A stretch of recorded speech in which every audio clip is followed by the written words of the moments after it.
Fala pessoal, tudo bem? Nesse vídeo estamos começando a nossa análise de cada equipe, né? Começando em ordem alfabética aqui, temos o Atlanta Hawks, vamos fazer uma análise breve aí do que a equipe fez no ano passado, o que fez no draft, na free agency, algumas questões aí que estão envolvendo a equipe e uma projeção aí para o ano que vem, beleza? Começando aqui sobre o draft, o Atlanta Hawks selecionou, eu achei que foram boas escolhas, tá? Excelentes escolhas, o Jalen Johnson e o Sharife Cooper. Jalen Johnson a escolha número 20, Sharife Cooper a escolha número 48. O Jalen Johnson é um ala pivô, assim, bem versátil, tá? Ele tem uma altura aí semelhante à do LeBron James, né? Então ele é alto. Ele faz de tudo, tá? Então ele pontua, ele pega rebote, ele dá assistências, tem uma boa performance estatisticamente na defesa também. Mas é meio que aquele ditado, né? Será que é um pato? Será que ele faz de tudo, mas não faz nada muito bem? Só que a NBA está indo muito por esse lado de versatilidade, e ele se encaixa perfeitamente nesses moldes, tá? Em relação a talento, ele era visto como um talento top 10 aí, às vezes até numa posição, não claro que nem os tops aí que foram agora, o Mobley, o Green e o Cunningham, mas o Jalen Johnson estava nesse tier logo seguinte, né? Nesse nível aí logo depois desses. Só que umas atitudes dele aí foram tanto quanto questionáveis, né? Ele acabou deixando a faculdade de Duke, falando que ia se preparar para o draft, deixou a equipe lá. Então, essas atitudes foram meio mal vistas, né, pelas pessoas. O Sheriff Cooper caiu tanto, né, na colocação aí, ele foi draftado bem tarde, só que ele teve um desempenho muito bom, tá? Ele teve um desempenho de 20 pontos, 8.1 assistências, 4.3 rebotes. As limitações dele estão que ele não é um bom arremessador, tá? E ele é baixo. Só que o Atlanta Hawks é exemplo de que dá para você ter um bom armador nessas condições, né? Claro, que é o Trae Young, né? Então são características bem parecidas. Claro que o Sheriff Cooper não tem essa habilidade de arremesso do Trae Young, mas é um excelente cara para ele aprender. E uma escolha número 48 aí eu achei incrível, sabe? Excelente. Teve gente falando que o Sheriff Cooper podia ser draftado no final da lottery, até numa escolha 20 a 30, assim, no máximo ele foi cair para a escolha número 48. Então, de draft, o Hawks fez muito bem, como já vem fazendo nos últimos anos, né? Aqui vamos analisar um pouco o que o Hawks fez, né, nessa free agency. Eles estenderam o Trae Young, né? Isso é uma atitude que era de se esperar. Então, o Trae Young foi estendido, então ele vai jogar essa temporada e a partir do próximo ano ele vai receber um salário bem mais elevado, tá? Tivemos também a troca, né? Então eles receberam Delon Wright. O Atlanta Hawks acabou cedendo. Quem que estava aqui mesmo? Foi envolvendo. Aqui, o Bruno Fernando. E tinha mais um outro jogador aqui que agora não estou lembrando, do Atlanta Hawks. Mas eles conseguiram um bom reserva e armador, o Delon Wright, que estava no Sacramento Kings, né? Foi uma troca de 3 jogadores aí. De 3 times, desculpa. Então o Atlanta Hawks recebeu o Delon Wright, o Boston Celtics recebeu o. Quem que foi aqui pro Boston mesmo? Muita gente. Bruno Fernando, né? E o Sacramento Kings recebeu o Tristan Thompson, né? Então, muita movimentação aí. Desculpa ter travado aí, gente. Temos aqui também o. Assinaram também o Gorgui Dieng, tá? E o John Collins teve uma extensão, não foi o valor que ele queria, porque ele queria o máximo possível, mas como não tinham outras equipes aí disputando pelos serviços do John Collins, ele acabou decidindo por ficar no Atlanta Hawks também mais 5 anos, né? Então o Atlanta conseguiu renovar o John Collins por um valor abaixo do que o John Collins estava querendo, então foi um bom negócio para o time, né? Tem que só ver se ele não está muito descontente com isso. O que o Atlanta fez no ano passado, né? Se você não acompanhou aí os playoffs, o Atlanta chegou até as finais de conferência, o que foi absurdamente surpreendente. Eu, particularmente, gostei bastante da equipe, já estava bem promissor desde que o Nate McMillan assumiu a equipe. E eu esperava que fosse ganhar do Knicks, mas ganhar do Philadelphia, ninguém estava botando muita fé aí. Mas eu estava lá na torcida, né? Que eu gosto bastante do Trae. E acabaram ganhando e contra o Milwaukee Bucks perderam, né? Depois que o Trae Young se machucou ali. Mesmo com o Giannis tendo se machucado, como equipe aí, o Milwaukee foi superior ao Atlanta, mas desempenharam super bem, o que foi incrível, sendo que é uma equipe muito jovem, tá? Tem alguns bons veteranos, né? Tem o Bogdan Bogdanovic, o Danilo Gallinari aí, que foram super importantes aí nos playoffs. O Bogdanovic, ele não jogou tão bem no começo porque estava machucado, mas o Gallinari foi bem importante. O que está acontecendo aí para a próxima temporada do Atlanta Hawks, né? Você pode ver até que tem umas cruzinhas aqui de lesão.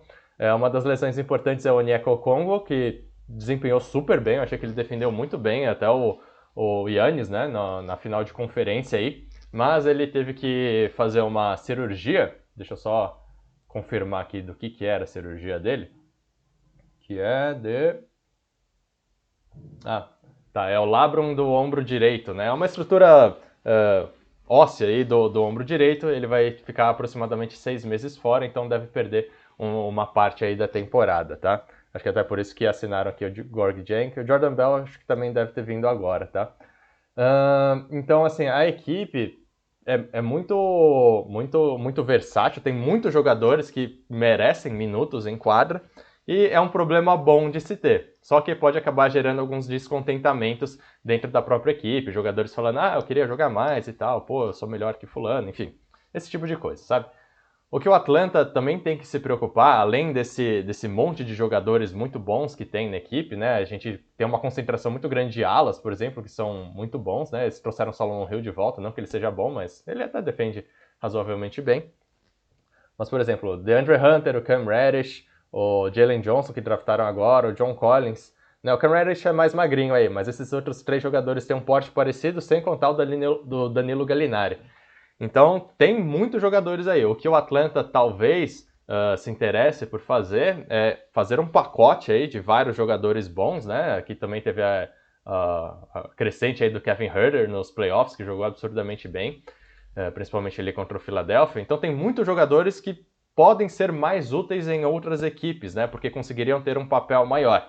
Aí, para o Atlanta, pode ser interessante fazer um pacote de jogadores aí, mandar para outra equipe para conseguir um outro super jogador, por exemplo, sabe? Então, pegar uns 2, 3 dessa lista aqui, juntar tudo, pode até colocar alguma escolha de draft, por exemplo, pegar um outro jogador muito bom, né? Digamos num porte de Bradley Beal aí. Acho que o Damian Lillard não encaixaria, mas imagina o Bradley Beal no lugar do Bogdanovic, né? Então, daria para fazer um pacote interessante aí, eventualmente, se tiver uma próxima estrela aí que está descontente na sua equipe. O Atlanta Hawks é um grande candidato para fazer isso. Um outro ponto positivo do Atlanta fazer essa movimentação agora é o quê?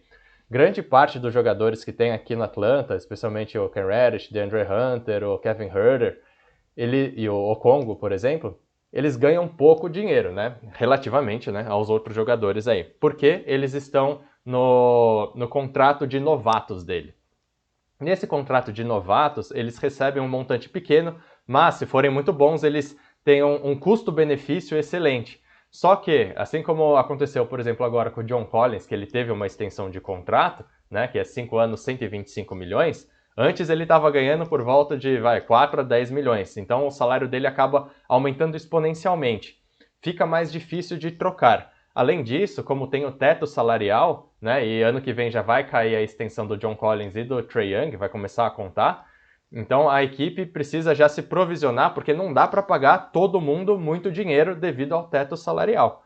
Então passa a ser interessante sim pensar nessas alternativas de juntar alguns jogadores, eventualmente algum que está ganhando pouco, mas é bom, por exemplo o Kevin Huerter, juntar com um Cam Reddish e um veterano, por exemplo o Gallinari, e pegar um ala super bom. É uma opção que tem o Atlanta aí, que eu acho que vai ser bem interessante e deve ser explorado ao longo da temporada aí, porque senão vai acabar perdendo vários jogadores no ano que vem, por exemplo, porque não vai conseguir estender esses jogadores. Eles vão acabar recebendo ofertas que o Atlanta não vai conseguir cobrir. Então tem toda essa parte aí da gerência da equipe, dos salários, que é super importante na construção da equipe. Por isso que muitas vezes você vê umas trocas que por talento não fazem muito sentido, mas pensando em termos salariais é uma coisa que a equipe precisava fazer, tá? O que a gente pode esperar então para o ano que vem aqui do Atlanta Hawks? Deixa eu ver aqui ó. Eu separei em níveis, né? Aqui título, azarão para ganhar o título, segundo round, vai para os playoffs ou vai disputar o play-in, aqui o play-in ou fora dos playoffs, e aqui tá basicamente fora dos playoffs, ou é um milagre se conseguir chegar nos playoffs, tá? O Atlanta Hawks aqui eu considero como uma equipe que está nessa categoria de azarão, né? Entre essa categoria e essa aqui de baixo, tá? Mas vamos pensar que é uma equipe jovem, que desempenhou super bem, chegou nas finais de conferência do ano passado, então, considerando que os jogadores devem evoluir um pouco, aqui tá como azarão, né? Ao título da NBA. Claro que não é algo muito esperado, as pessoas ficam falando muito de Brooklyn e Lakers aí, mas é uma equipe que, se não prestar muita atenção aí e se descuidar, qualquer equipe pode acabar perdendo para o Atlanta Hawks, tá? Então esse aqui é o posicionamento que eu tenho aqui do Atlanta Hawks. Aí para cada equipe a gente vai colocando aqui nesse tier list, né? Eu não sei nem como que é esse termo em português aqui, um power rankings, né? Um ranking de poder aí das equipes para você analisar e conseguir organizar um pouquinho melhor também. Deixa nos comentários o que você achou dessa análise aqui, o que você achou dessa ideia de fazer a lista, se você tem mais alguma sugestão, né? E o próximo time que a gente vai falar vai ser o Boston Celtics, tá? Te aguardo no próximo vídeo, se lembre de se inscrever e ativar o sininho, beleza? Vou ficando por aqui e valeu!